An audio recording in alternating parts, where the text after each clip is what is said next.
Good evening, ladies and gentlemen. It is your filter Hugo Quintanilla here with another live. Thank you so much for tuning in this evening. I greatly appreciate it. Thank you to everyone that's tuning in live on Facebook, on Instagram, on YouTube, X, LinkedIn, and twitch.com. Feel free and leave your questions, comments, concerns on the platform of your choice. Today, we are going to be discussing Unlocking Home Dreams, a day dedicated to your path to home ownership. And it's going to be a little bit more geared towards sellers. So I actually had something else planned for today. So let's switch it around. We're going to actually do something a little bit different. The sellers webinar we'll actually do tomorrow, and we'll do today a little bit of a chit chat about what you can do with your tax returns. I think it's a little bit more appropriate tomorrow. We can easily talk about selling properties because the biggest thing that we're going to see this weekend are open houses, and most people that are looking at open houses are buying homes, not selling them. So but we will talk about that, and actually that'll give me a good opportunity to talk about things for tomorrow that we could talk about, when it comes to actually looking for how to sell your property at open houses. Didn't realize I wasn't on camera. How are you? I hope you're doing well. So, like I said, today we're going to be talking about unlocking home dreams, a day dedicated to your path to home ownership. I hope everyone has had a fantastic International Women's Day. Thank you to all the ladies that are out there and making history happen every single day. It really would not be possible without each and every one of you and your accomplishments. And really, we do not give females and women enough, really acknowledgement of their accomplishments, and really thank you for your historical innovations, progress, and just pushing the envelope forward towards humanity. Rest in peace to two big legends, Akira Toriyama and Steve Harney. From Keeping Current Matters. Rest in peace to the creator of Dragon Ball and the founder of Keeping Current Matters, both uh, legends of their own industry. And unfortunately, both lost at the age of 68. So our prayers go out to them. Please enjoy your loved ones, enjoy your friends and family while you have them. Um, we all receive flowers when it's already too late. So please make sure that you give them to the people that you care about while you can. My thoughts and prayers out to all of them as well and their families.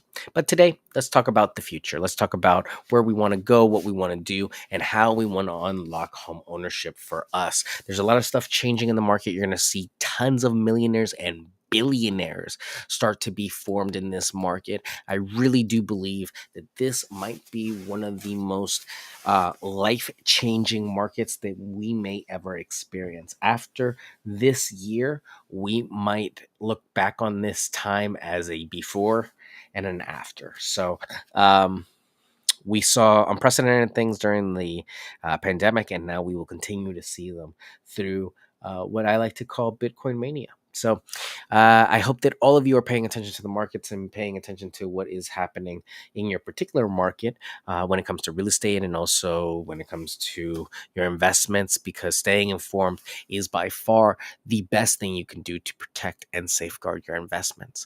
And making the most out of your money is really what it's all about. And we all know that paying taxes is one of those unfortunate realities of life. You just always have to pay taxes. So, this is 10 smart moves for millennials aiming to buy a home in 2024 and how they can use their tax returns. Number one, build or boost your emergency fund. Strengthen your financial safety net to handle unexpected expenses during the home buying process. This can really, more than anything, help you have that cushion so that you don't run into an unexpected emergency. If something like that so big does come up, of course, you can rely on other methods, but having that initial emergency fund first of $1,000 and then of at least 3 to 6 months of your expenses, then it's a lot different of a peace of mind that one has, and the amount of security that one feels in that amount and that fund being in those accounts. And also keep in mind that an emergency fund, if kept in a good account, can actually build you more money. It just really depends on the flexibility of that fund if the emergency arises. You can, number two, pay down high interest debt, reduce outstanding debt to improve your credit score, enhance your eligibility for a mortgage. Remember, higher credit scores of 760 and above get the best rates. So make sure that you're paying attention to your credit score. Also, if you have credit and don't use it, your credit will go down. So make sure that you are to some degree paying off, paying off sporadically your credit to make sure that you're maintaining your good credit score and helping to prolong how good it is. Number three, contribute to a home savings fund. Allocate a portion of your tax return to a dedicated savings account for your future home purchase. I know this year there's probably more people than not that are paying more than they were the previous years when it comes to their taxes. So it might be a little bit more difficult this year than most to start this saving fund. But I'll be honest with you, if you have nothing else but tax returns for your savings, put that in a fund every year. Over the course of 10 years, you'll have quite a bit about amount of money to purchase a home. It's really the easiest way to build a fund for yourself and for an emergency or for anything. But make the conscious effort to use that tax return for something other than buying something that's going to be forgotten about or used or eaten or broken or depreciates. Don't buy cars. Don't go out and get things that are just gonna be frivolous. Use that money, and if you don't think that you know are going to be buying homes, invest it in something. But really, I would say save it. Put it in a high yield savings account and start saving it away. Start putting every little bit of savings, every little bit of pocket change you can into that account and let it start building. Because really, if you don't take the initiative to save for yourself and save yourself from the trap of renting, no one ever will. No one's going to save you. You have to do and take care of your own. Financial stability is number one. Number four, invest in home buyer education if you don't feel like you're financially literate. Attend workshops or online courses to gain insights into the home buying process and financial planning. This is all about educating yourself and feeling confident in what you're doing with your money, making sure that you are putting your money to work for the long term, for your safety, for your future, and making sure that you understand the value of your money. The power of a dollar and the value of a dollar both need to be in your head constantly. You work very hard for your money. So make sure that you're making it grow and maximize, because your growth and development in money and money literacy not only helps you to grow, but it helps those around you grow and prosper. That's really the magic of wealth and wealth building, wealth prosperity, is that a true wealthy person helps those around them be wealthy as well. So that's what we look for when we look for these markers of someone that knows what they're doing. Educate yourself. Education is free. There are tons of YouTube channels. I do this every single day. There are tons of YouTube videos that you can look online. Just Google the information. Now more than ever before, there is this thing that is here to help you. Use these tools. Go to a library. Find a way. Because if you have a will, there is a way. You just need to start thinking outside the box, start doing things that no one else is doing, and putting yourself out there to succeed.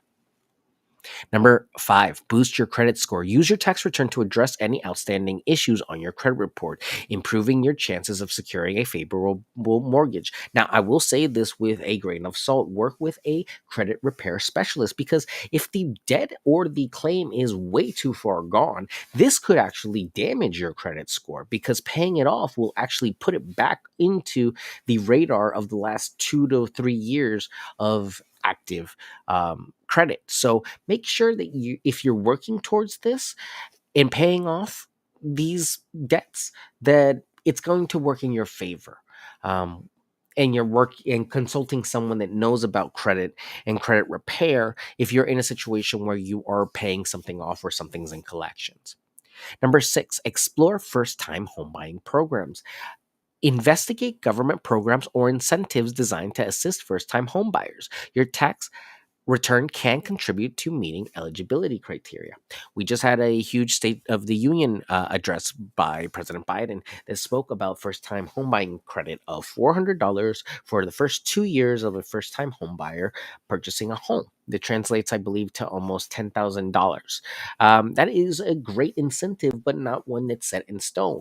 We have programs at the state level with Montgomery County as well at the county level. So looking at those programs can also be great options. There are nationwide programs like the one the Bank of America has that can help you finance a home zero money down if you do certain programs and wealth uh, education lessons. So there are tons of ways and programs that are available to first time home buyers. You just got to do your research and work with a realtor that knows who has the best bedside manner, so to speak. Who is there to really have the heart of a teacher and be able to show you these things without any pressure or obligation. Because really, we're here to teach and educate, because at the end of the day, you'll understand that once you understand this stuff, you'll get why we make it such a big issue to go over the basics. Because the more versed you are in the basics, the easier it'll be to buy, sell, lease, or invest. It'll all start to click. Number 7, research and save for closing costs. Familiarize yourself with potential closing costs and set aside funds to cover these expenses when the time comes to close the deal. It really is about educating yourself. So research those closing costs. They could be up to 5%, but really they hover around the 4 to 3%. So that's the total price of what you're spending on the property. So if the property costs $100,000, let's say 5%, $5,000 got to be set aside just for your closing costs. That could be overestimated, but it's better to be over and then giving you some money back than being under and then you having to come up with more money at the end of the day. At least that's my philosophy. Number 8. Home ownership counseling. Invest in professional guidance to navigate the complexities of home buying and financial preparation. There are home ownership counselors that you can pay a fee to help kind of get you on the road to financial freedom. They are consultants and they will be very involved in your buying and financial planning. They really set out a plan and you have to work it. Some of them are very hands-on and they will take the money from you and allocate it appropriately, but others expect you to follow a plan. You pay for their services and then they give you feedback on what they have to offer. So make sure that you're getting what you're paying for, and don't forget that working with a realtor is always a resource that's in your pocket. So talk to us, ask us questions. That's what we're here for. Number 9, diversify your investments. Consider putting some of your tax return into investments that align with your home ownership goals, potentially yielding additional funds. Like I said earlier, you could go into stocks, you could go into crypto, you could do a whole bunch of things. There's even some sites now where you can crowd fund crowd fund is the proper term, that you can crowd fund certain properties between many different buyers so that all of you are gaining a portion of the percentage of the appreciation as well as the rent and the lease contracts back. So those are all great avenues to make income that don't involve you spending so much more money, but do involve you taking on some risk by making the investment and investing some of your tax return. Remember, don't invest in anything that you don't understand, and take your time to do your own research, because if you fully understand what it is that you're investing, you walk into it with a different idea and mentality. Really, all investments come with their risks. It's just about expectation and mitigating those risks and making sure that you're prepared for any outcome, good or bad. Last one for today, it's going to be number 10: review your budget. Evaluate your spending habits and make adjustments to allocate more funds towards your home savings without compromising essential living expenses.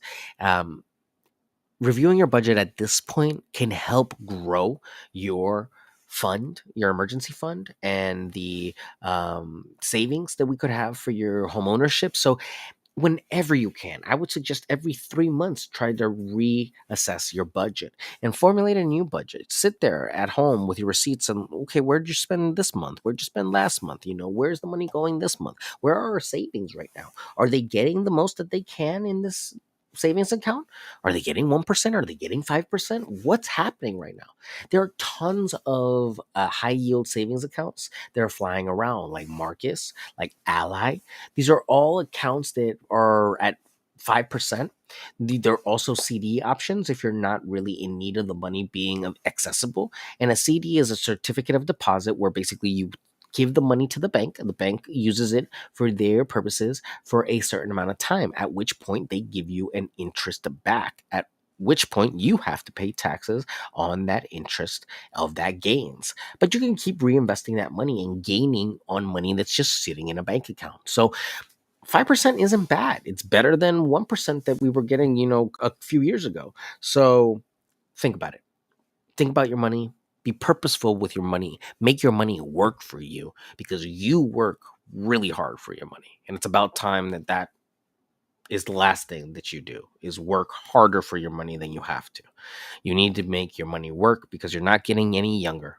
And at some point, we want to make this thing go autopilot. So I am Hugo Quintanilla, your neighborhood realtor, licensed in Maryland, but I can help you all over the world to buy, sell, lease, or invest real estate. I'm licensed with Long and Foster, North Potomac, Rockville in Maryland, and specialize in Montgomery County.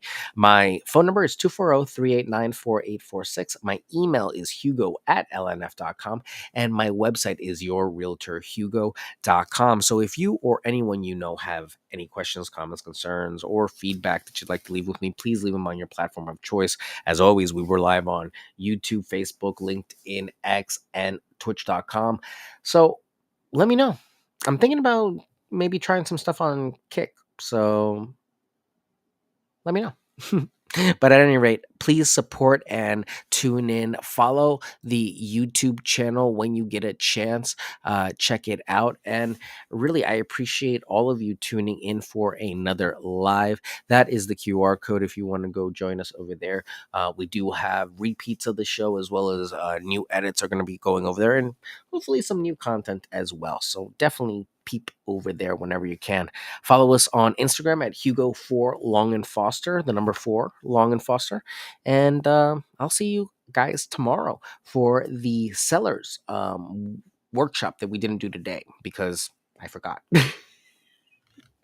But I will see you all tomorrow, and we'll talk about selling your home just in case. And I'll give you a few extra tips because we missed today. I'll give you a few extra tips about home open houses and what you can do at open houses on Sunday if you want to be, that extra savvy buyer over the weekend. All right. Take care. Have a great night. Thank you so much for tuning in, and hopefully I will see you again tomorrow. Have a great weekend. Take care. Bye.